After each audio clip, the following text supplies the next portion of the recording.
శుక్లాంబరధరం విష్ణుం శశివర్ణం చతుర్భుజం ప్రసన్నవదనం ఛాయేత్ సర్వవిఘ్నోపశాంతయే. సదాశివసమారంభం శంకరాచార్యమధ్యమాం అస్మదాచార్యపర్యంతాం వందే గురుపరంపరాం. శృతిస్మృతిపురాణానామాలయం కరుణాలయం నమామి భగవత్పాదశంకరం లోకశంకరం. నారాయణం నమస్కృత్య నరం చైవ నరోత్తమం దేవీం సరస్వతీం వ్యాసం తతో జయముదీరయేత్. శ్రీకృష్ణ పరబ్రహ్మణే నమః. శ్రీమద్భగవద్గీత అదః పంచమోధ్యాయః కర్మ సన్యాసయోగః.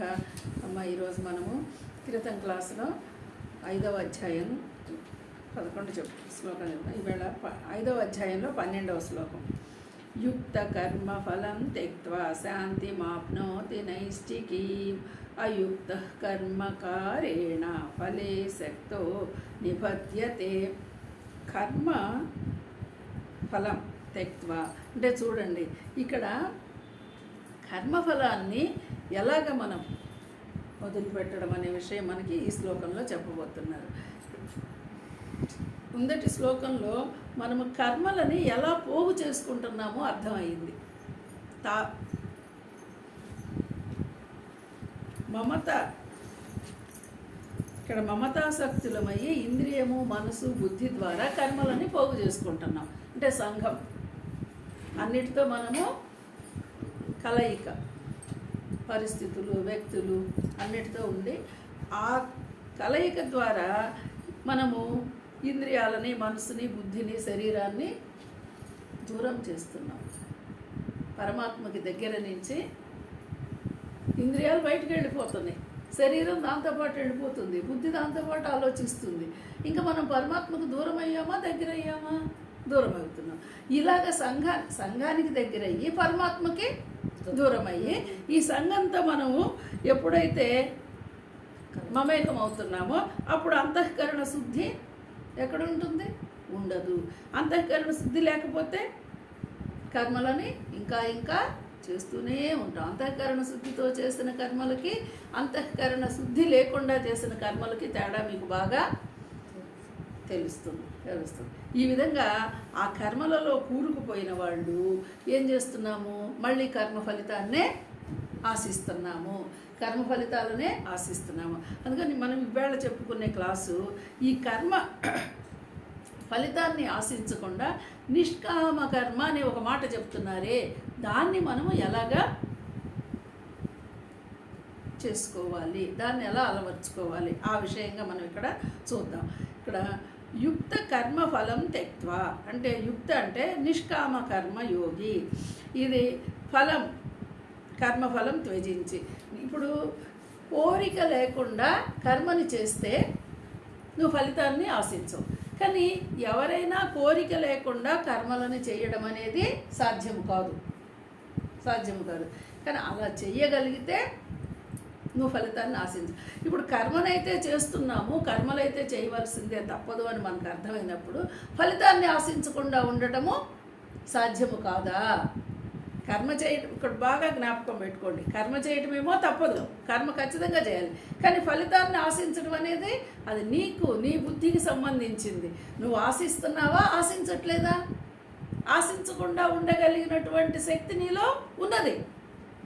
కావాలి అనుకునేది నువ్వే, దీనికి వచ్చే ఫలితం నాకు కావాలి అనుకునేది నువ్వే. కానీ ఫలితం నాకు అవసరం లేదు, ఏదొస్తే అది స్వీకరిస్తాను, నేను ఫలితం కోరి పని చేయటల్లా. ఈ భావన కూడా మనలోనే ఉందా, ఎవరన్నా బయట వాళ్ళల్లో ఉందా? ఈ రెండు భావనలు మనలో ఉన్నప్పుడు మరి నేను నా డ్యూటీ నేను చేయడం, ఉద్యోగం చేస్తున్నా, వ్యాపారం చేస్తున్నా, వ్యవసాయం చేస్తున్నా, తన పని తాను చేయవలసిందే. కానీ ఫలితం మాత్రం అడిగినా అడగకపోయినా వచ్చేది వస్తుంది. ఫలితం ఏ పనికైనా వస్తుంది. కానీ నువ్వు ఫలితాన్ని కోరకపోతే ఫలితం పరమాత్మదే. కోరితేనే దానికి సంబంధించిన పాపపుణ్యాలు నీకు మరి ఇది అర్థమైతే నువ్వు చేసిన పని నిష్కామమే. దీన్ని అవగాహన చేసుకుంటే నువ్వు చేసే పని నిష్కామం అవుతుంది. అంటే నువ్వు చేసి కూడా కోరికని కోరడం లేదు కాబట్టి చేయన భావనే ఉంటుంది అని చెప్తున్నారు. అంటే ఇక్కడ ఈ తెక్త్వ అంటే త్యజించి, ఇదేది ఫలితాన్ని త్యజించి భగవత్ ప్రాప్తి రూపమైనటువంటి శాంతిని, ఇప్పుడు నువ్వు ఈ కోరిక లేకుండా పని చేయటం వల్ల నువ్వు పొందేది ఏమిటి? భగవత్ ప్రాప్తి. ఆయననే పొందుతున్నావు. అదే నీకు శాంతి, సంతోషం. ఏ పేరు పెట్టినా అదే. అలాంటి యుక్త ఆయుక్త అంటే సకామ పురుషుడు.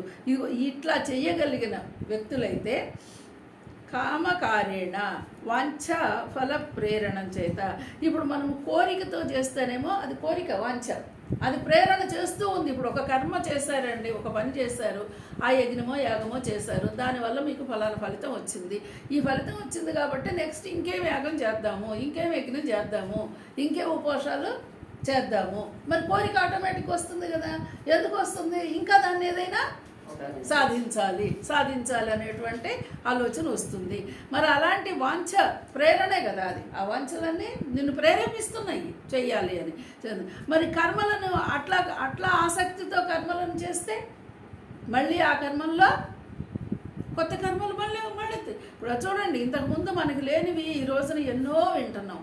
ఒకప్పుడు ఎక్కడన్నా తమిళనాడులో అటువైపు ఉందేమో కానీ అయ్యప్ప దీక్షలు మన దగ్గర తెలియవు. మరి వేళ ఎంత అయిపోయింది అంటే అది కొత్తగా ఒకటి ఆచరణలోకి తీసుకొచ్చి చేయడమే కదా. అలాగే అమ్మవారికి ఎన్నాళ్ళ నుంచో ఉంది బెజవాడ కనకదుర్గమ్మ, ఎన్ని వేల సంవత్సరాల నుంచి ఉంది. ఎప్పుడన్నా భవానీ దీక్షలు ఇంత పూర్వకాలంలో ఉన్నాయా? పూర్వకాలంలో లేవు. ఇప్పుడు ప్రతిదానికి ఆ పేరు మీద ఈ పేరు మీద ఈ దీక్ష ఆ దీక్షలు ఇవన్నీ ఎందుకు చేస్తున్నారా అంటే భక్తితో చేస్తున్నారా, భయంతో చేస్తున్నారా, కోరికతో చేస్తున్నారా? ఎందుకు చేస్తున్నారు?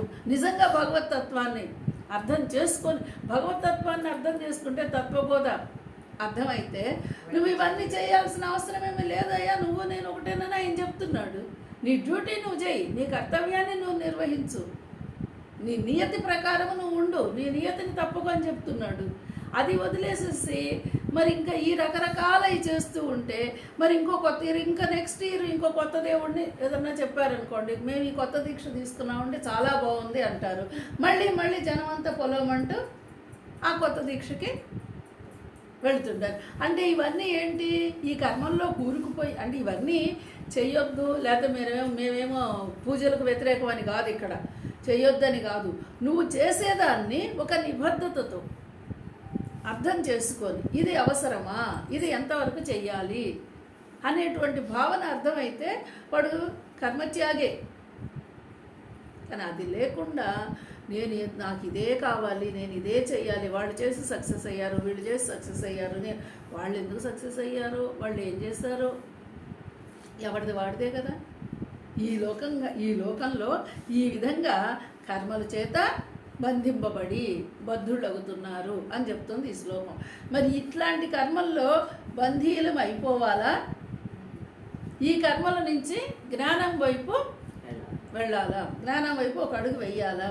ఇది తెలుసుకొని నువ్వు ఆచరణలోకి రావాలా? నువ్వు ఆలోచించు. మనకి ఈ శ్లోకం చెప్తున్న మాట అది. అందుకని ఇక్కడ ఏంటంటే నిష్కామ కర్మయోగి. ఇక్కడ ఈ వ్యక్తిని ఏం పెట్టారు? నిష్కామ కర్మయోగి అని ఒక పేరు పెట్టారు.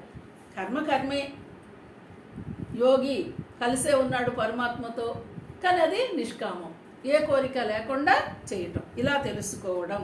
అలాగే కర్మఫలాన్ని త్యజించడం అంటే కర్మఫలాన్ని వదిలేయడం. ఇది మరి భగవత్ ప్రాప్తి రూపమైన శాంతిని పొందడము. మరి ఈ రెండు ఉన్నప్పుడు కదా భగవత్ శాంతిని పొందుతాడు.